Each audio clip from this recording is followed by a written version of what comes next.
milho já está cozinhando, um cravo, foi de molho um pedaço, e agora já está com um pouco de sal. Daqui a pouco os outros ingredientes vão ser adicionados. Os ingredientes para ser adicionados no jarro: vai leite de coco, leite líquido, o creme de leite e ao final, né, o leite condensado.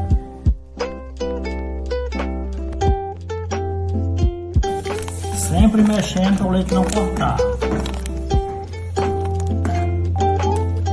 Vamos adicionar agora o leite de coco. O melhor leite de coco é o natural, né, feito em casa, mas como a gente não tinha, nós estamos aqui substituindo pelo leite industrializado. Sempre mexendo.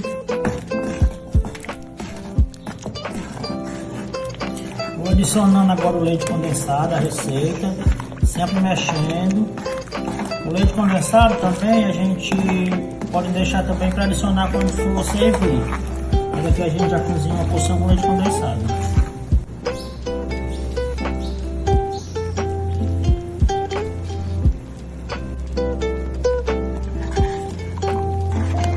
Para finalizar, estamos adicionando meia caixa de creme de leite. E na hora de servir também a panela é opcional.